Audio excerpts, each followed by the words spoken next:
Yan. Magluluto tayo ng bulalo. Bulalo na baka. Malapit ng maluto.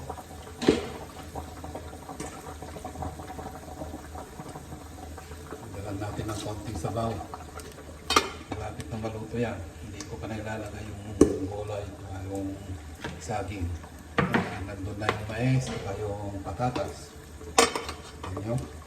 Ito na po yung upan. Ibalik natin dinuguan. Ang mantika. Tatapon natin yung mantika. Isisi muna natin. Pag nasisi na yan, ano?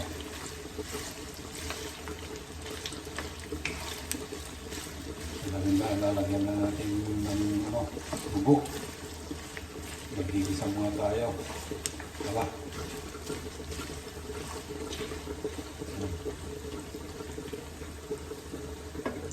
Sisi. Para hindi tumalsik yung mantika. Takpan muna natin.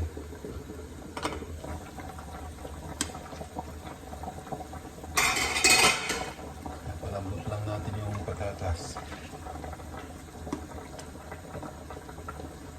Tinas pa yung loob.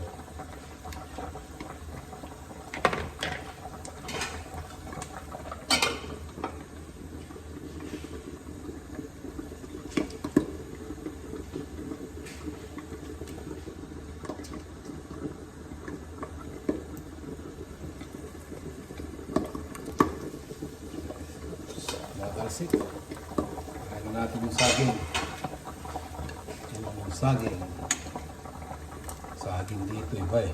Sa abroad. Hindi yung saging na sabaw. Ano naman, kakaunti na yung sabaw.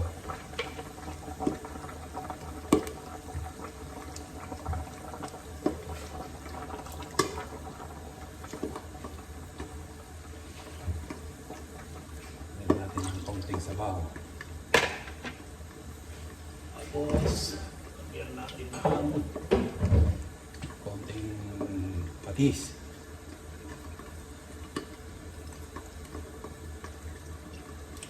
Palit lang yung botas, kala nyo marami. Konti lang yun.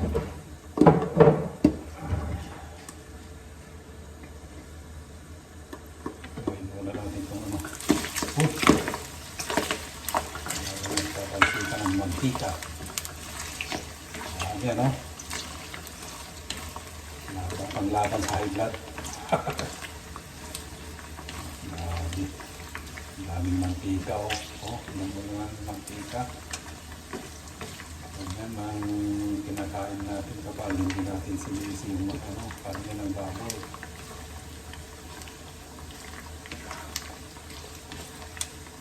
Pero mas malakas ang pagka ng mga baka sa high blood. Kung baboy, hindi naman sa high blood.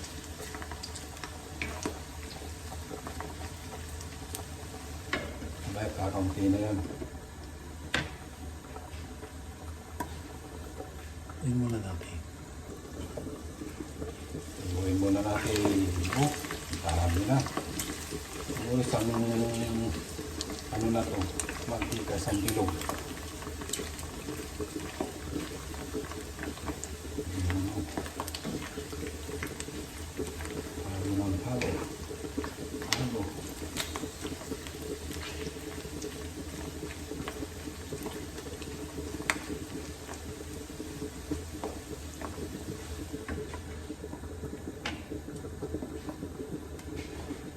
Yung bulalo natin yung lapit-lapit na kakain na, anong oras na 2:25 na ng hapon, hindi pa kami nanananghalian. Lagay na natin yung gulay, yung repolyo para makakain na tayo. Alam nyo naman, dito sa abroad, magtrabaho ka muna bago ka magluto. Yan. Yan. Yan na. Konting mikos-mikos lang. Gawin natin ng konting asin. Konti lang.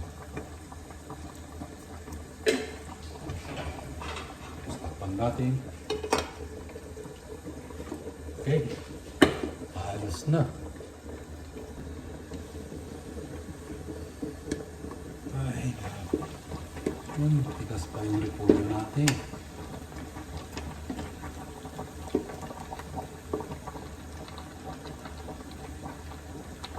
Malapit na maluto.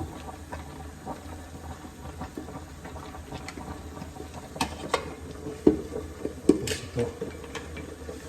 Uy! Dami na yung ulo ko. Ito.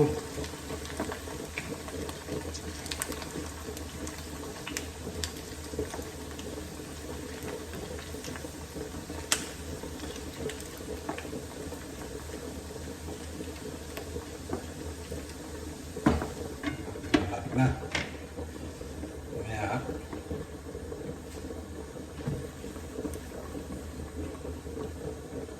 malapit na tayong kumain. Uy! Uy! Ay! Nabalsik. Ay, tunag. Pain na natin ito. Kaya natin lulutuin para sa ating luguan. Tapos itong bulalo natin.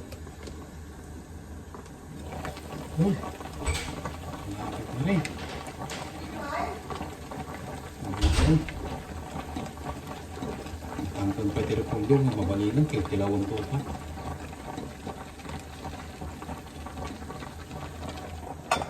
Ano ata? Bulalo. Ata na eh. Pang dinagaraan, insisig. Sumabalay na.